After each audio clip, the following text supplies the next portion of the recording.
warahmatullahi wabarakatuh.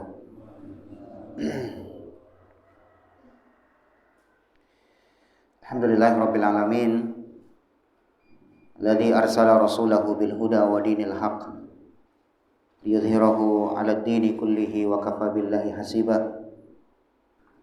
Wassalatu wassalamul akmalani al atammani 'alal mab'uutsi rahmatan lil alamin nabiyina Muhammadin wa ala alihi wa ashabihi ajma'in wa man sara ala nahjihi wastanna bi sunnatihi ila yaumiddin. Amma ba'd.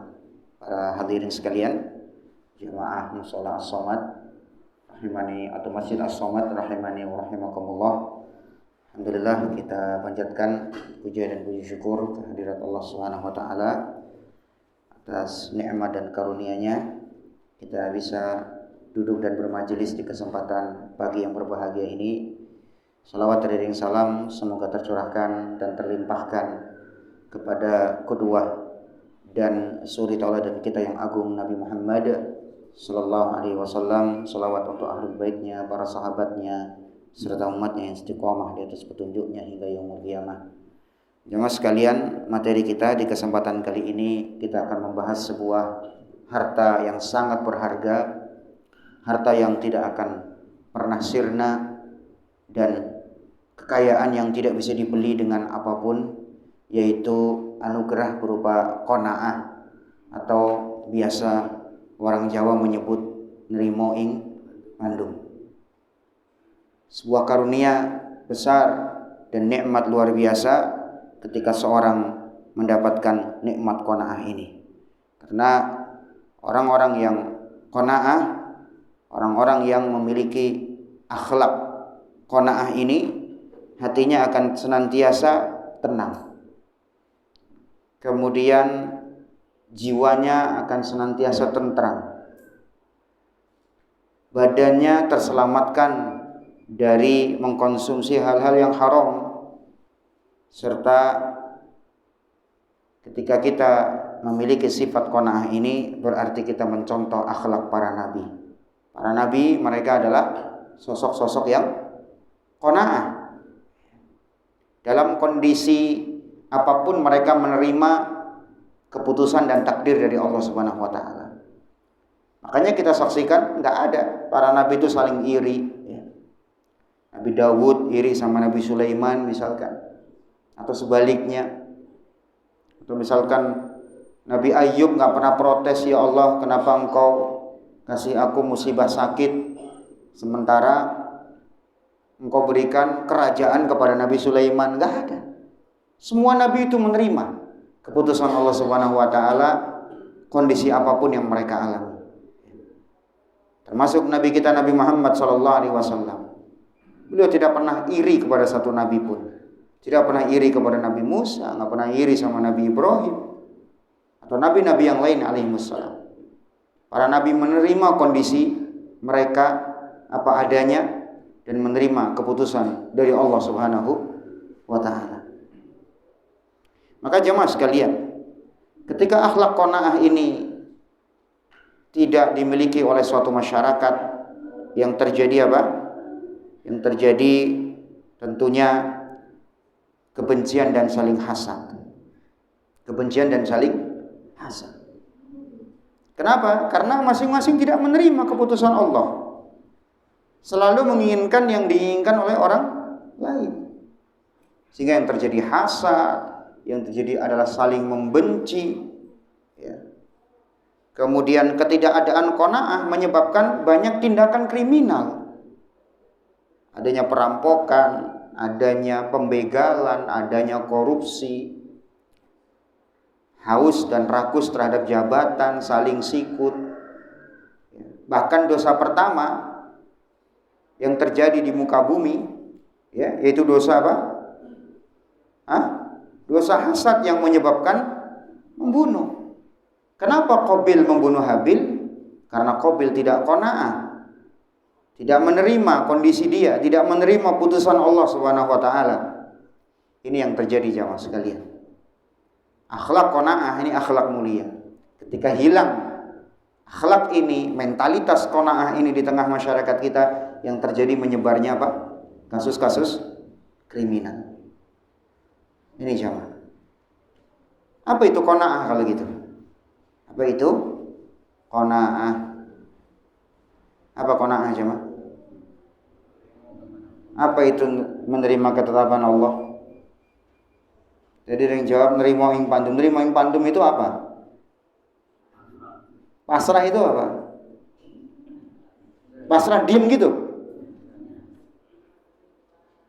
Sampai sekarang belum ada yang jawab makna qanaah itu apa? Coba ayo.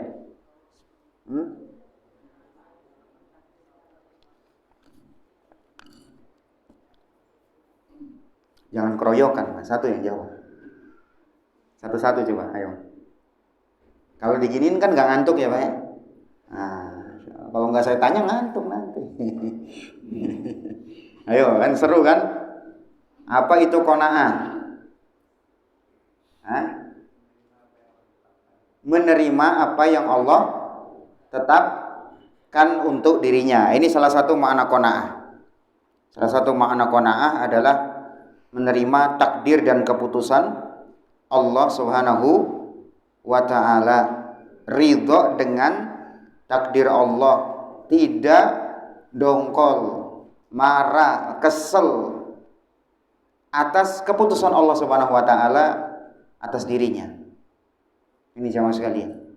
Jadi memang inti di qanaah itu adalah ridho dengan qada'ullah, keputusan Allah Subhanahu wa ta'ala. Hatinya dipenuhi dengan keridhaan. Ini nggak ada sama sekali tersisa di hatinya itu apa? Ada rasa protes gitu. Hatinya bergejolak. Kok saya begini sih kondisinya? Kok yang lain nggak begitu? Kok si A jauh lebih baik kondisinya daripada saya? Nah ini pertama makna qanaah. Ada lagi yang bisa menyebutkan makna yang lain?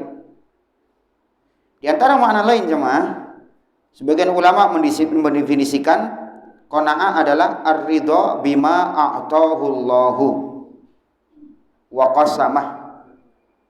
Kalau tadi yang pertama ridha dengan takdir Allah, yang kedua qanaah adalah menerima apapun jatah rizki bagian yang Allah tetapkan buat dia. Paham? Jadi Allah kasih apapun, saya jadi orang kaya kah, mau jadi orang miskin kah, mau jadi orang pertengahan kah, saya terima. Kenapa? Saya nggak punya apa-apa. Semua harta juga titipan dari Allah. Suatu saat Allah menitipkan kekayaan, suatu saat juga Allah tarik kekayaannya. Paham ya? Baik, intinya apapun yang Allah berikan buat dia ridho. Allah takdirkan misalkan bapak-bapak jadi karyawan kantor ya, sudah rezekinya dari situ ya, udah dapat kehidupan misalkan ya, penghidupan nafkah dari situ ya sudah. Ada sebagian Pak karyawan kantor itu kurang bersyukur, ngeluh macet lah, ngeluh dimarahi bos lah, ngeluh apa lagi? Nuntut gaji kurang terus, sudah dinaikkan, utangnya nambah, ya kurang terus gajinya. Karena gaya hidup. Dan ngeluh, bosan saya kerja setiap hari begini terus, monoton. Bapak-bapak sekalian, hadirin hadirat, bapak dan ibu-ibu ya, nikmat yang bapak rasakan kerja di suatu kantor ini nikmat yang diimpi-impikan oleh banyak orang. Ada sebagian orang itu bermimpi kayak bapak itu kerja di kantor, gaji tetap, ada bonus, ada tunjangan, macam-macam. Sementara dia ngeluh, nggak ridho, nggak boleh. Apalagi Allah takdirkan seorang jadi guru, masya Allah, jadi ustaz, jadi pengajar, jadi dai, wajib ridho dengan putusan Allah. Masa dai kok malah apa? Jadi dai kok nyesel saya jadi ustaz. Kalau kemarin dari gini saya apa? Nggak jadi ustaz. Kok nyesel gitu loh, kan aneh. Ya, Allah berikan dia rezeki berupa apa? Ilmu syar'i, itu disyukuri. Sebagian orang lagi Pak, apa? Nggak terima. Wah, saya nggak mau cuman jadi ahli sedekah doang. Ya, pokoknya saya kepengin juga jadi ustadz. Ini nggak bersyukur juga. Ya, walaupun boleh seorang jadi ustadz, tapi tetap ridho. Ya sudah, Allah takdirkan dia rezekinya dengan cara dia bersedekah, ya disyukuri. Kan nggak semua kita jadi ustadz, nggak semua kita juga jadi orang kaya kan. Masing-masing orang, apapun yang Allah putuskan buat dia, disyukuri. Ya, amal apa yang Allah bukakan untuk dia, disyukuri dan dijalankan sebagai amalan andalan dia di hadapan Allah nanti. Ya, ini contoh. Kemudian yang makna yang lain dari makna qanaah sebagaimana disebutkan oleh para ulama adalah istighna'u bil mawjud wa tarkun linnushufi ilal mafqud. Makna yang keberapa jadi? Ketiga ya. Makna qanaah adalah merasa cukup dengan yang ada tanpa bernafsu untuk meraih sesuatu yang nggak ada. Bapak dikasih anak, kadang-kadang apa Pak? Kesel sama anak sendiri, nyesel saya punya anak kayak kamu gitu. Pak, ya betapa banyak orang sudah nikah bertahun-tahun Pak, mengimpikan punya anak, nggak punya anak. Bapak, ibu punya anak, nyesel kok gimana? Terus gimana Ustaz? Bandel? Ya didoakan, dididik, itu tugas Anda.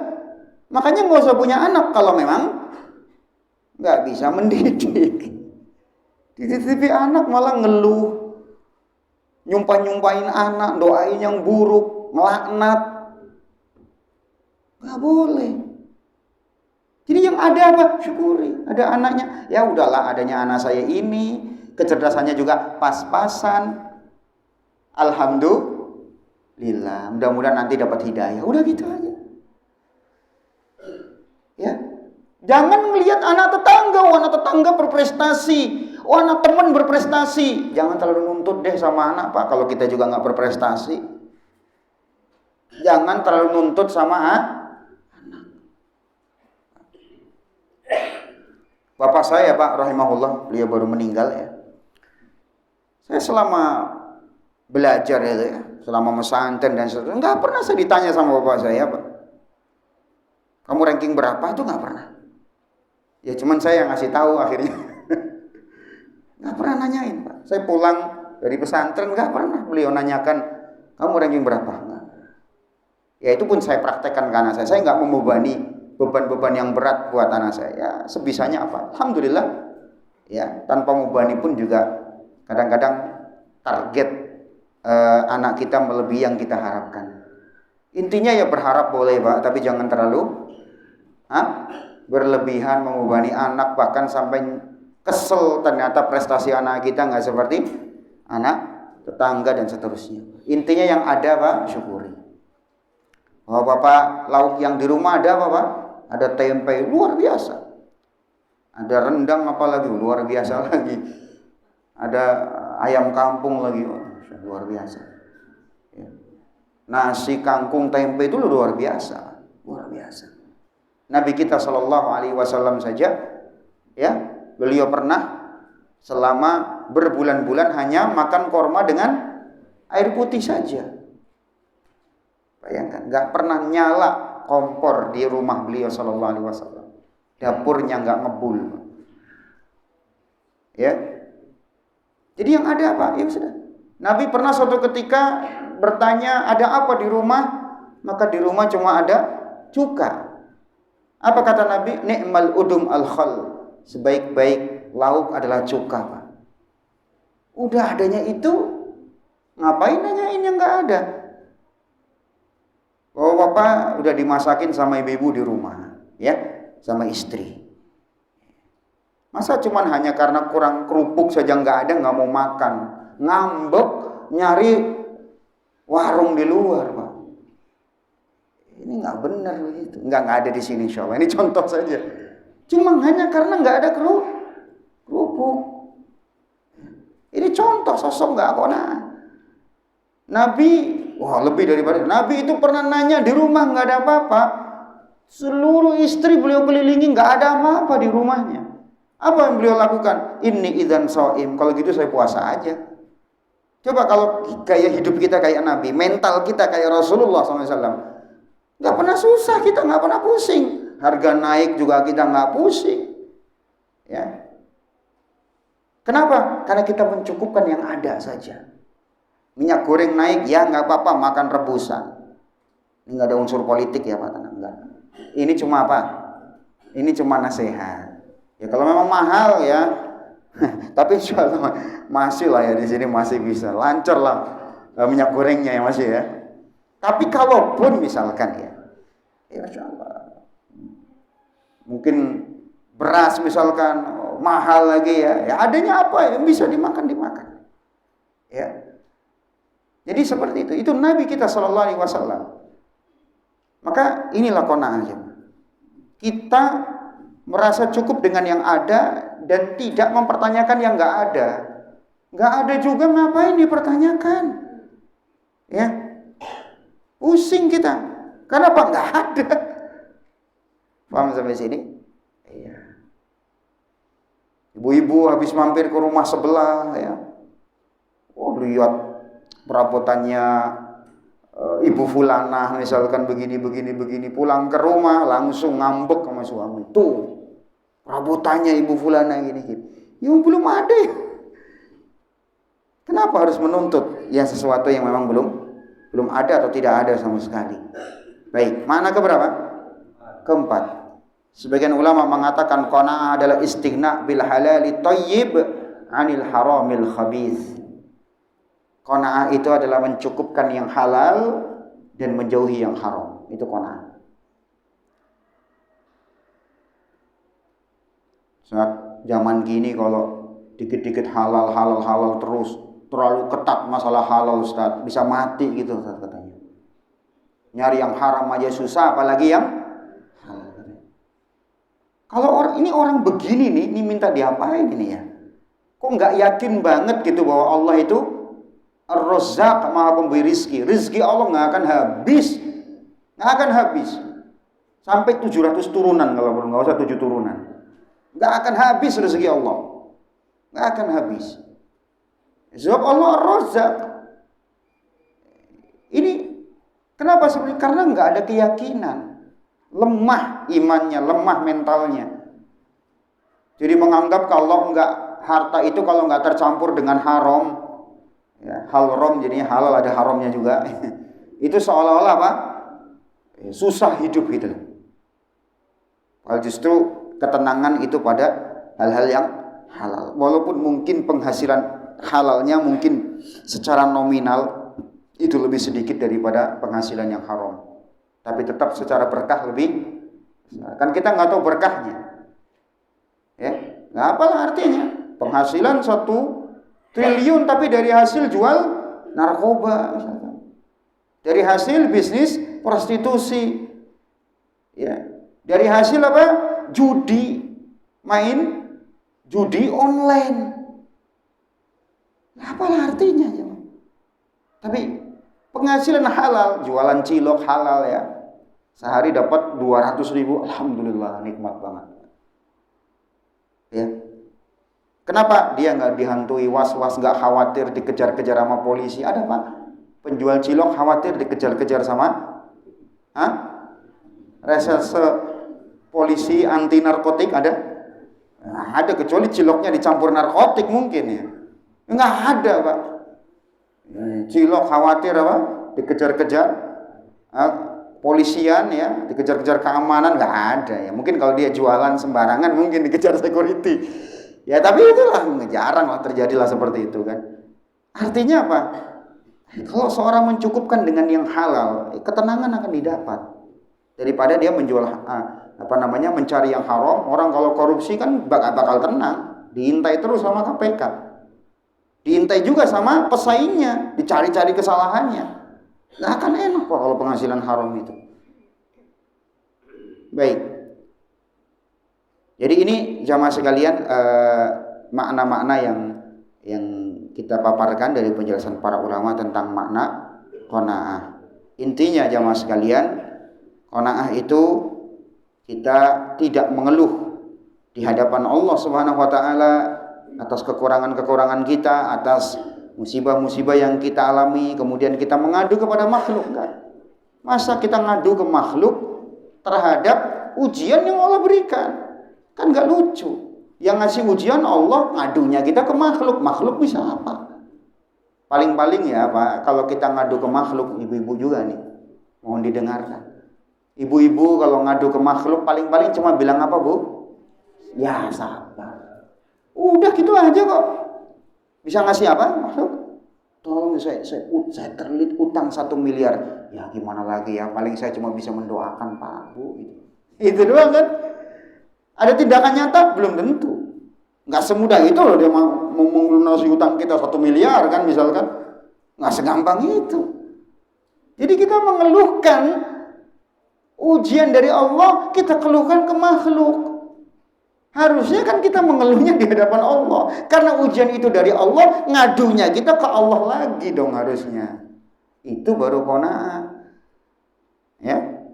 Kadang kita enggak ya. Suatu saat kita kadang-kadang lengah, tiba-tiba kita menceritakan apa? Keluh kesah kita kepada makhluk, ya tujuannya bukan untuk cari solusi, bukan ya, tapi cuma sekedar ngeluh. Ada sebagian orang begitu, kemana-mana ngeluh ya. Sampai kalau kita duduk di depan dia itu rasanya, aduh, nggak enak bener sih. Setiap hari keluhan terus isinya ya. Ini mentalitasnya ngeluh gitu. Baik, kemudian apa? Kemudian juga tanda bahwa kita qanaah adalah kita senantiasa ridho dengan apa yang Allah Subhanahu wa taala berikan kepada kita, dan kita tidak merasa hasad dengan apa yang dimiliki oleh orang lain. Ya. Dan qanaah jamaah sekalian bukan cuma kita lakukan dalam kondisi kita fakir saja, tidak. Tapi dalam kondisi kita kaya pun juga kita harus tetap qanaah. Jadi qanaah ini akhlak buat semua orang.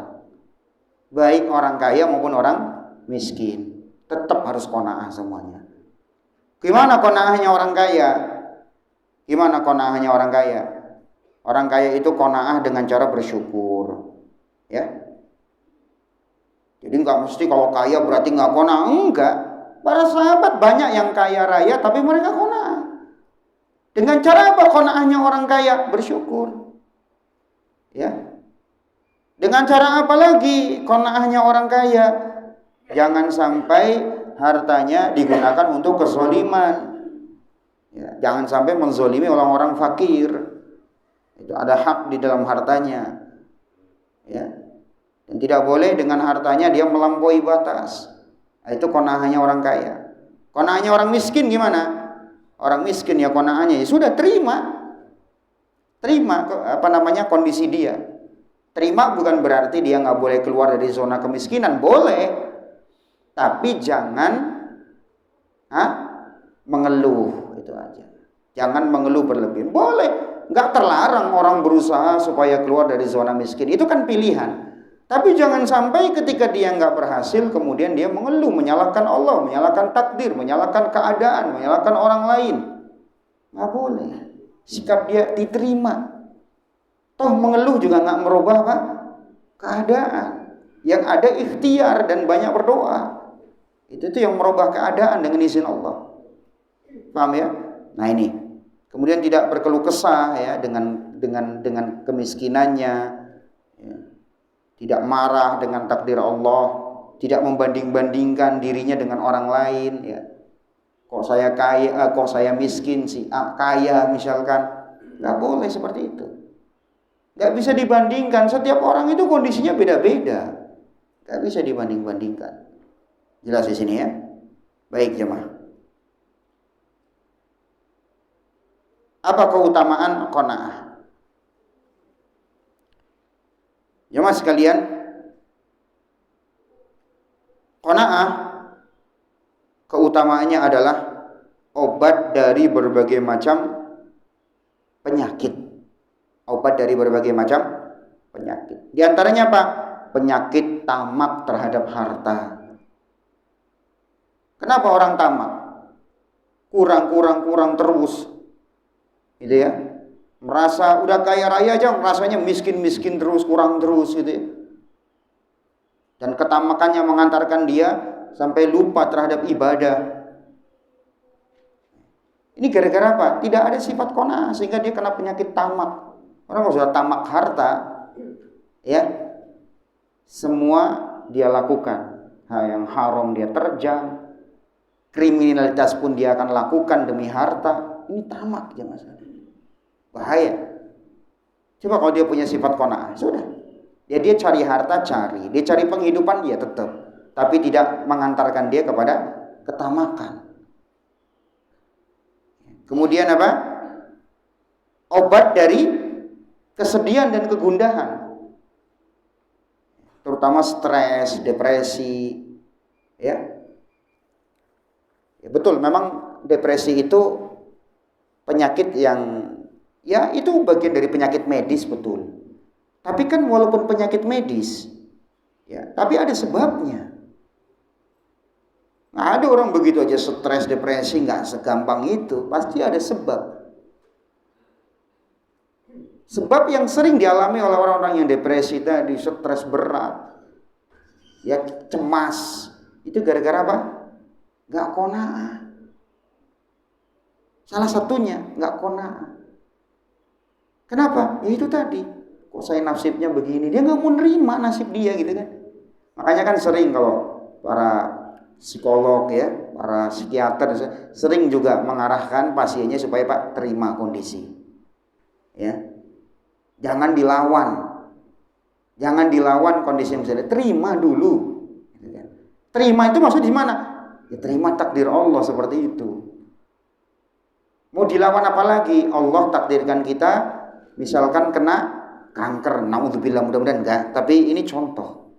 Lalu gimana? Kita ngeluh juga. Apa menyembuhkan kanker? Enggak juga. Makin stres dia, makin berat penyakitnya. Makanya tanya deh ahli-ahli kesehatan. Banyak penyakit disebabkan karena apa? Stres dan cemas. Orang cemas itu nyerang segala-galanya. Dari mulai jantungnya kena, lambungnya kena. Apalagi paru-parunya kena, semua kena gara-gara cemas. Faktor cemas apa? Lebih banyak ke masa depan. Kalau saya penghasilannya segini terus, ntar gimana masa tua saya? Ngeluh gitu loh, nggak qanaah. Padahal kan harusnya orang kan memikirkan udah mensyukuri yang ada sekarang dulu. Ngapain mikir masa depan? Umurnya juga belum tentu sampai masa depan. Yang sering dikeluhkan bapak-bapak, ini bapak-bapak terutama sering nyimpen ya Pak ya? Sering nyimpen Pak, jadi cemas Pak.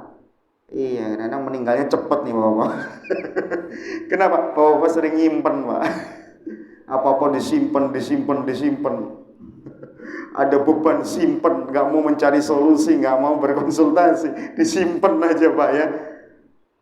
Stres jadinya, ya nyimpen kegalauannya anak saya gimana ya. Nanti kalau ke depan gitu mau kuliah di mana? Kuliah belum, masih juga TK udah mikirin kuliah. Udah kuliah selesai, mikir lagi kerjaannya gimana? Ya Allah.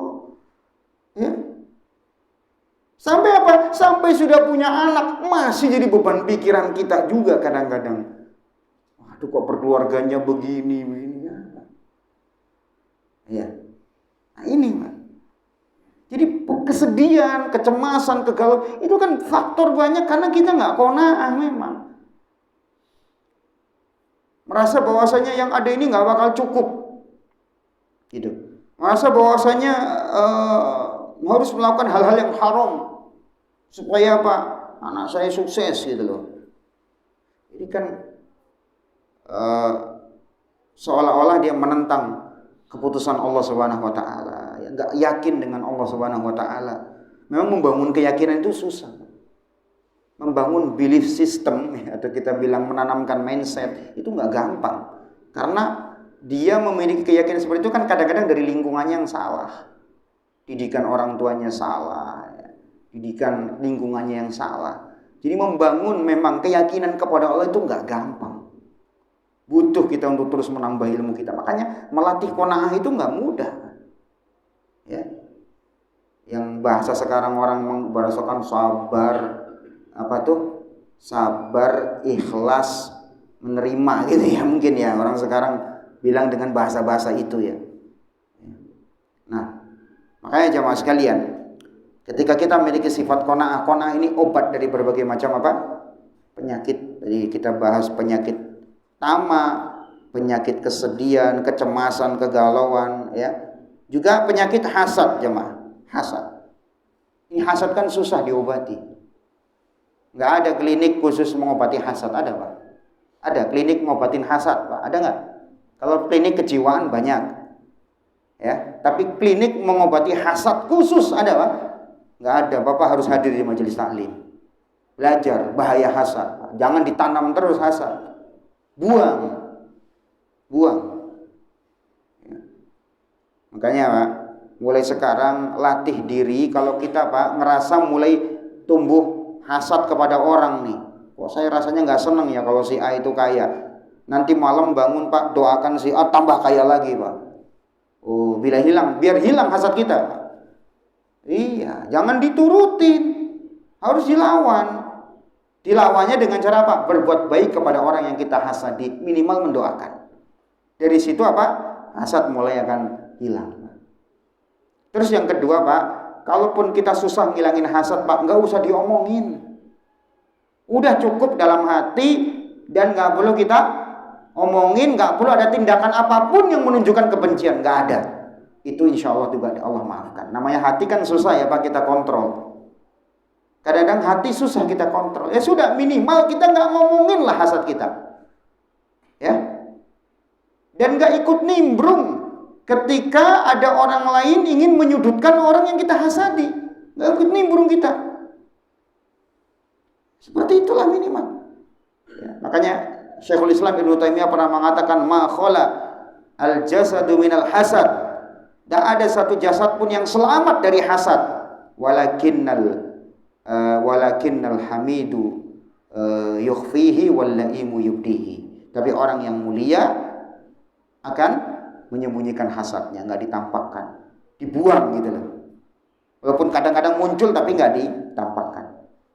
Ya. Kemudian apa? Orang yang tercela akan menampakkan hasadnya, baik dengan omongan, baik dengan perbuatan, dan seterusnya.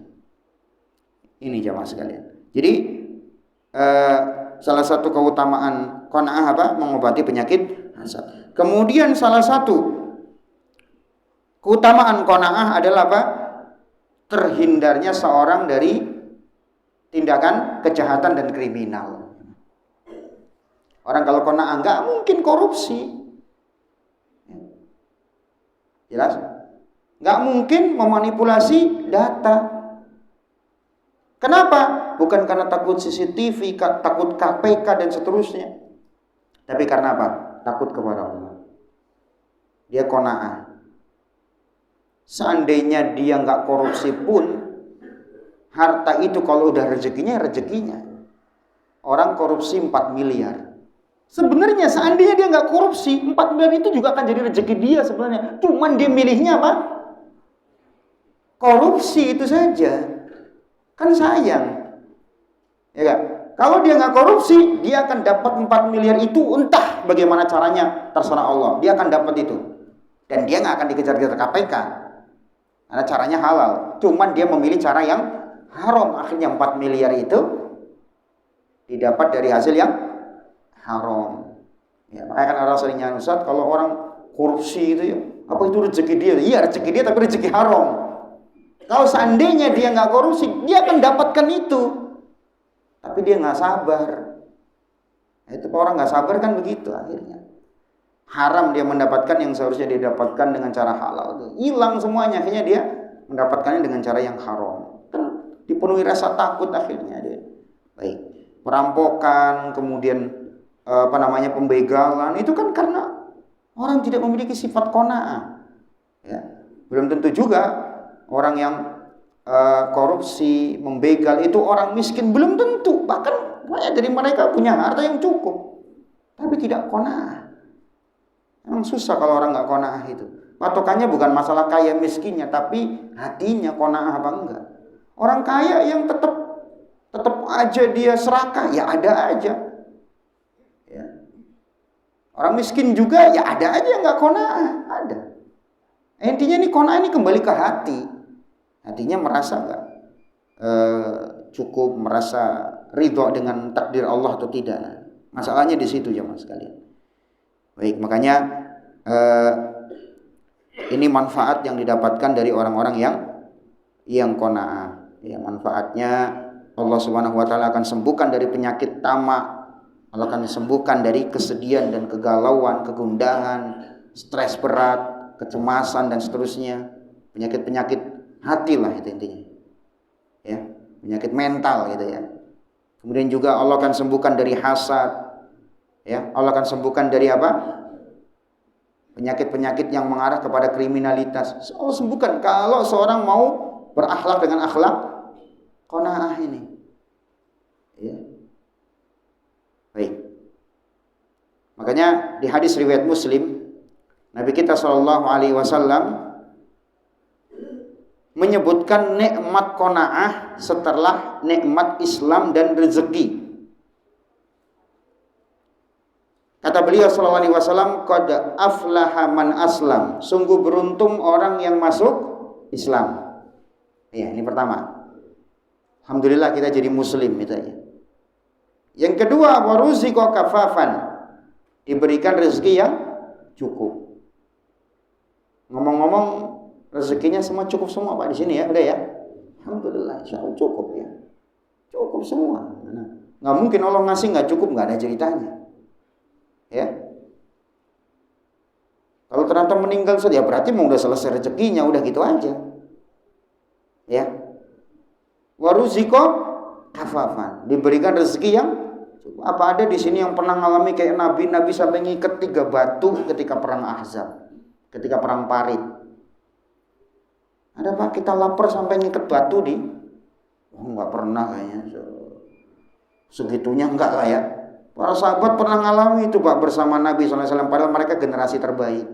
Harusnya kan mereka itu orang yang paling apa Pak? Kaya raya kan harusnya kan? Karena mereka itu mengikuti Nabi Muhammad, bela Nabi Muhammad langsung. Harusnya kan mereka kaya raya. Nyatanya sahabat pernah ngalami masa di mana mereka kelaparan sampai batu itu diikat di perut mereka. Kita pernah gitu Pak? Segitunya pernah? Hah? Enggak kan? Itu tuh orang yang suka demo di jalan-jalan ya, memprotes kenaikan harga dan seterusnya. Pernah nggak lapar sampai yang dialami para sahabat? Pernah? Enggak. Kadang-kadang jangankan beli makan, rokok aja masih bisa beli coba. Bukan cuma makan, bahkan rokok aja masih bisa beli kadang-kadang. Itu aja ngeluh kadang. Gitu ya. Yang bukan kebutuhan bahkan merusak dibeli gitu ya. Ngakunya kurang. Sementara mereka pernah lapar kayak sahabat, apalagi kayak Nabi sampai 3 batu beliau ikat. Bayangkan. Itu contoh. Ya. Betapa orang-orang yang tidak memiliki qanaah itu akan selalu kehidupannya begitu terus, nggak akan pernah bahagia. Makanya Nabi mengatakan dari selamatlah, beruntunglah orang yang masuk Islam.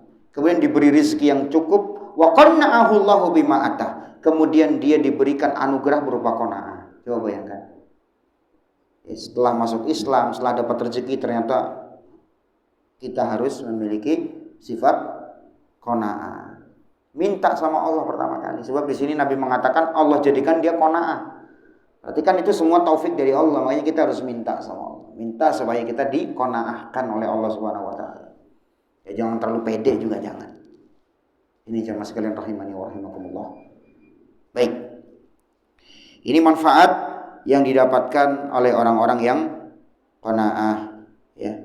Sampai-sampai sebagian ulama seperti Abu Hatim rahimahullah sampai-sampai mengatakan laisa syai'un arwahu lil badani minar ridha bil qada wathiqah bil qasmi. Ya.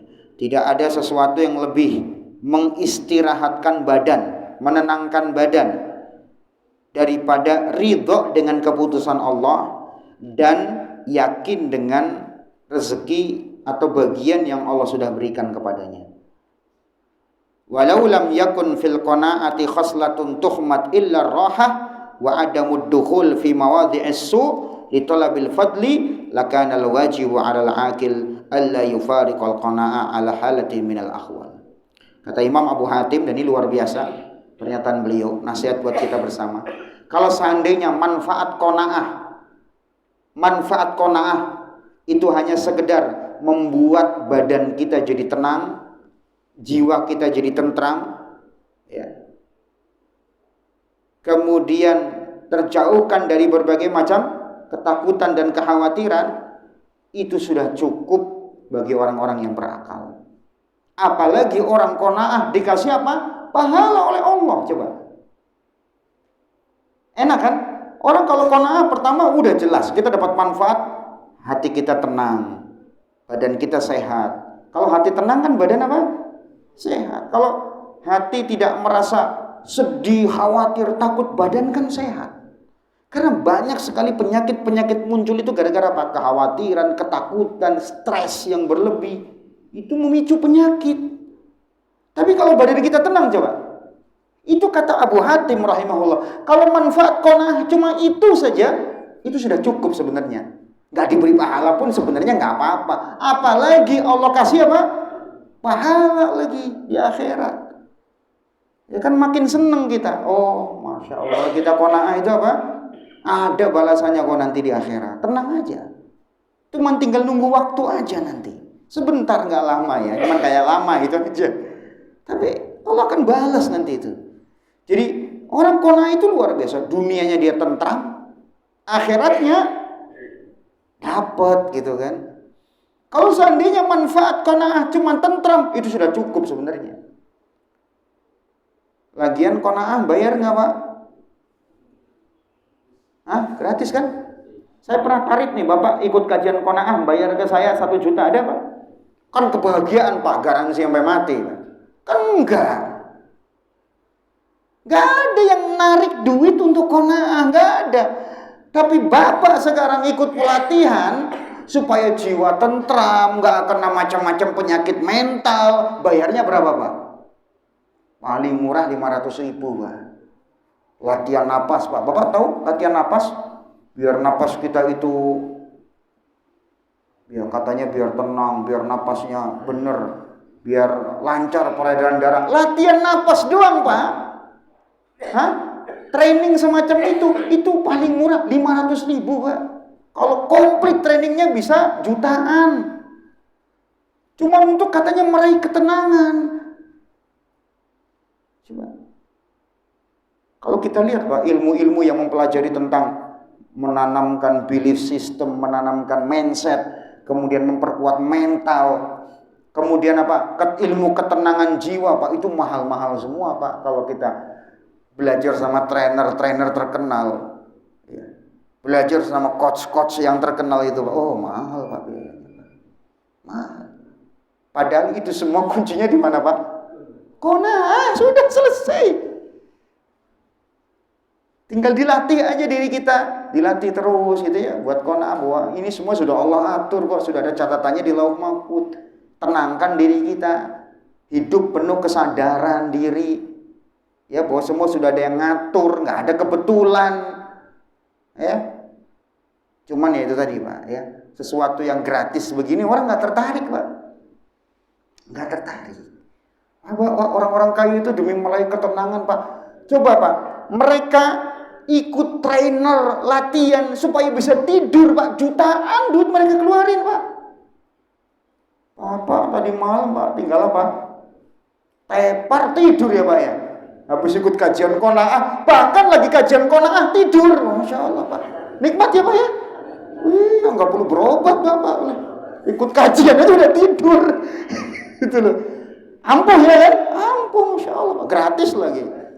Sampai kajian aja tidur juga. Bapak tahu nggak orang-orang kaya itu sampai bayar jutaan biar bisa tidur malam Pak. Kenapa? Sakitnya mereka macam-macam gara-gara nggak bisa tidur. Ya kan mereka pikirannya macam-macam Pak. Saya jadi ingat Pak, saya pernah nginep sama teman ini punya perusahaan Pak. Punya perusahaan, ya memang sibuk lah, super sibuk. Ya, saya lihat beliau ini kadang-kadang saya udah tidur duluan Pak, di hotel sudah tidur duluan.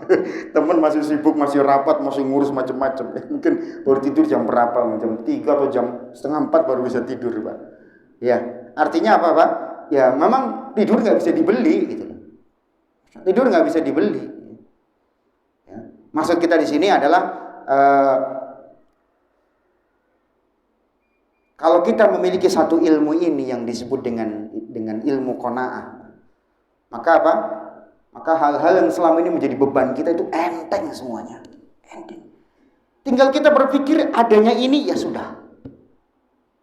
Tapi saya sudah sakit macam gini. Ya sudah, adanya sekarang Bapak sakit. Terima takdir Allah bahwa Bapak sakit.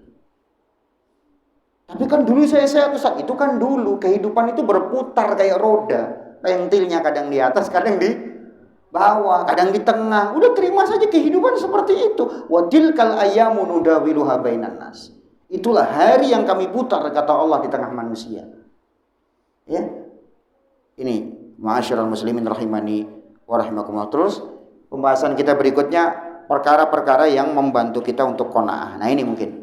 Nah, jadi kita bicara qanaah Ustaz. Ya pinginnya sih qanaah, tapi caranya gimana? Nah, ini. Kita akan coba bahas ini. Pertama jamaah sekalian, kiat utama agar kita bisa qanaah adalah memahami bahwasannya rizki itu sudah dicatat oleh Allah Subhanahu wa taala dan mengimani bahwa Allah Ar-Razzaq, Maha Pemberi rizki. Tidak ada rizki kecuali dari Allah Tabaraka wa taala. Manusia, pekerjaan, profesi itu hanya wasilah. Kerja ya tetap kerja, bisnis ya tetap bisnis, silahkan, tapi yakini itu semua dari Allah Subhanahu wa taala. Bukan rezeki dari pelanggan kita, dari bos kita, atau dari yang lainnya.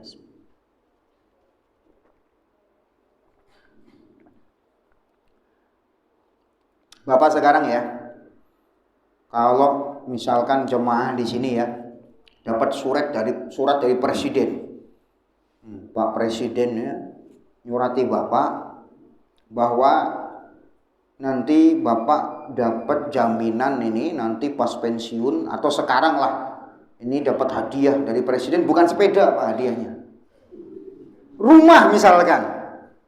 Sepedanya udah seneng ya. Rumah nih hadiahnya. Presiden misalkan ngasih Bapak rumah. Di mana? Di Greenwich. Di klaster terbaru. Apa? Saya juga nggak tahu. Pokoknya di situ. Gratis sudah. Dan pokoknya rezeki dijamin. Semua dijamin sampai Bapak wafat. Tenang nggak hatinya? Tenang. Tapi kalau Allah yang jamin, tenang nggak? Allah sudah jamin rezeki Bapak. Tahu udah dijamin, iya, tapi saya tetap nggak nerima. Nah kan, kenapa kalau presiden yang jamin, padahal presiden kan nggak punya apa-apa, itu kan titipan dari Allah kan, jabatan, harta dia juga titipan dari Allah. Kalau ada jaminan dari presiden kita tenang, ya, dari orang konglomerat terkaya ngasih kita jaminan kita tenang, kenapa kalau Allah yang menjamin yang makanya kok kita kadang-kadang kurang tenang, masih tetap ada apa pengaruh yang bisa hilang gitu. Ini kan masalah di iman kita masih.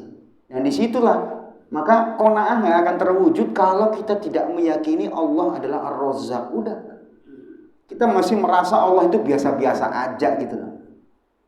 Nggak sekaya Bill Gates, nggak sekaya Mas Elon dan seterusnya itu. Nah itu masalah di situ. Mereka semua nggak punya apa-apa. Antumul fuqara'u ilallah. Kalian semuanya fakir di hadapan Allah. Kita semuanya miskin di hadapan Allah. Cuman yang dititipi harta beda-beda Pak. Tapi semua kita miskin, kita sepakat di hadapan Allah tuh nggak ada yang kaya, miskin semua kita. Ya, nah, itu ini kalau ini kita terapkan dalam keyakinan kita, dalam akidah kita, maka apa hidup tenang. Kenapa? Kita punya Allah yang maha menjamin rezeki. Kalau ternyata kita ada apa-apa terus meninggal, ya emang udah sampai situ rezekinya. Jemaah sekalian. Ada kisah ya dibawakan oleh beberapa penceramah ya di Saudi sana, para masyayikh. Ini kisah terkenal di Saudi zaman-zaman dulu kan. Jadi zaman dulu itu pernah ada kisah. Jadi ada orang itu terpelanting jatuh ke sumur ya. Nggak tahu sumur zaman dulu kayak apa ya di Saudi sana. Nah, kemudian dia selamat ya dari sumur tadi. Kemudian orang-orang memberi dia minum susu, jadi sempat minum susu gitu ya. Setelah tenang, ada yang nanya, kok bisa kamu jatuh ke sumur? Nah, baru dia praktekkan. Awalnya kejadiannya begini loh, begini. Jatuh lagi ke sumur lagi. Meninggal dia. Apa faedahnya di sini? Bukan kita senang dia meninggal. Enggak, bukan itu. Maksudnya faedahnya di sini apa?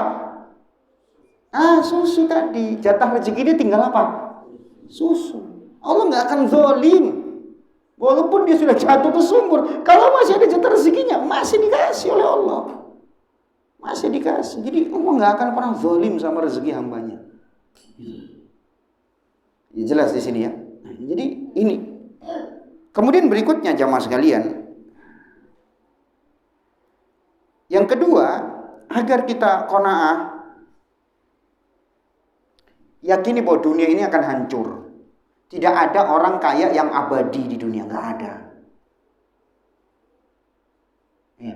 Dulu pernah ada orang terkaya di dunia dan saking kayanya kunci kekayaannya tidak bisa dipanggul oleh satu orang yang kuat, bodyguard, korun. Ya, sampai-sampai orang nemu harta terbenam, harta korun. Nemunya di Bekasi, kapan korun ke Bekasi? Pakai ekspedisi apa kok hartanya bisa ke Bekasi? Mungkin itu maksudnya karena saking kayanya korun gitu ya. Hartanya dibenamkan semua ada. Saking kayanya luar biasa. Sekarang mana korun? Ada? Ada nggak yang ngasih nama anak korun, Pak? Ada yang berani, Pak? Wah, anak saya kasih nama korun karena ada di Quran. Nggak ada yang gitu. Nggak ada. Kenapa? Ya karena memang profil buruk. Buat apa? Buat nama kan jelek. Ini nggak ada yang abadi. Udah. Bahkan orang baik pun, sebaik apapun dia dan sekaya apapun, ya nggak ada juga yang kekayaannya abadi. Nabi Sulaiman kurang baik apa? Kurang bersyukur apa? Hartanya kurang apa coba? Kekuasaannya dan hartanya. Tetap aja beliau meninggal. Tetap aja. Harta di dunia nggak akan dibawa. Tetap. Jadi memang begitulah, dunia itu pasti berputar. Nggak ada orang memiliki dunia yang kaya di masa Fir'aun sekarang udah nggak hidup, Pak. Yakini bahwa memang apa? Harta itu akan hilang. Yang nggak akan hilang adalah amal, Pak. Itu terus menemani kita, Pak. Amal yang sering kita anaktirikan kadang-kadang. Yang kita banggakan kalau nggak anak, harta. Wah, anak saya begini prestasinya, dibanggakan setinggi langit. Harta saya sebanyak ini, wah, gitu ya. Padahal nanti kalau mati, Pak, yang nemenin di alam kubur siapa? Amal kita. Mau suaminya nemeni, Bu? Mau istri nemeni, Pak?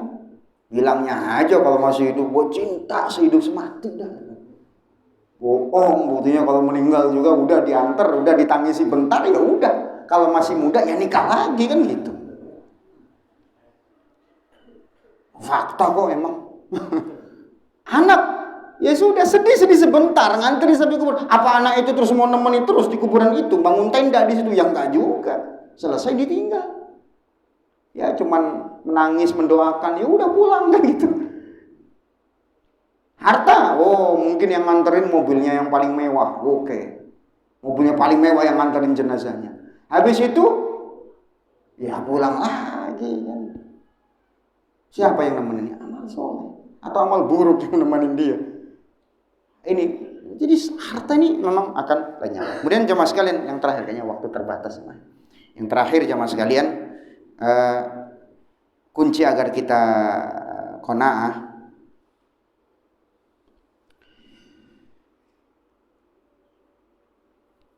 mengimani hikmah Allah Subhanahu wa taala, bahwa kaya miskin semua ada hikmahnya. Kaya miskin semua ada apa? Ada hikmahnya. Ya. Kalau semua orang kaya semua, Pak. Nah, sekarang misalkan nih, semua yang hadir di tempat ini, di masjid ini, kaya semua misalkan. Kira pada mau duduk ngaji nggak di sini, Pak? Nggak yakin saya kayaknya, Pak. Kalau Bapak sekarang masing-masing dari Bapak yang hadir sama ibu-ibu, hartanya 1 triliun ke atas semua. Masuk kategori top 10 crazy rich. Ya. Kira-kira pada hadir nggak di majelis ini? Kalau hartanya 1 triliun ke atas semua nih, nggak yakin saya, Bang. Nggak yakin pada hadir tadi. Ya. Kenapa? Belum tentu mau hadir mereka. Kadang-kadang mau keluar takut. Harus pakai pengawal. Itu orang-orang yang kaya raya, hebat sih emang sih tenar. Artis-artis yang, tapi kemana-mana pakai pengawal nggak? Tetap aja pakai pengawal. Kenapa? Kalau enggak dikerubungin sama penggemar-penggemarnya, ada yang minta foto, minta tanda tangan. Kadang-kadang nggak terkenal aja Pak. Kayak kita kan nggak terkenal juga lah, biasa-biasa aja Pak. Kadang-kadang kita udah kemana kayak, ada orang kenal juga kadang-kadang Pak.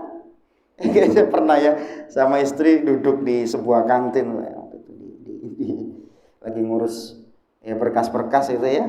Tahu-tahu ada jemaah kita juga dari Bekasi, tahu-tahu duduk nyalamin. Bapak siapa? Iya saya jemaah Bapak di masjid ini, sama ustadz di masjid ini Mas. Oh kenal juga ternyata. Kira sudah jauh-jauh pergi nggak ada yang kenal, ada yang kenal juga. Ini bukan orang terkenal, ada yang kenal maksudnya. Gimana kalau kita jadi orang terkenal banget gitu loh, karena kekayaannya atau karena apanya Pak? Apa tenang Pak? Banyak dari mereka Pak, untuk cari ketenangan itu harus liburan ke luar negeri. Kenapa? Di luar negeri nggak ada yang kenal, baru tenang mereka. Mau jalan-jalan ke mall ya, kemana? Ke Dubai biar nggak ada yang kenal.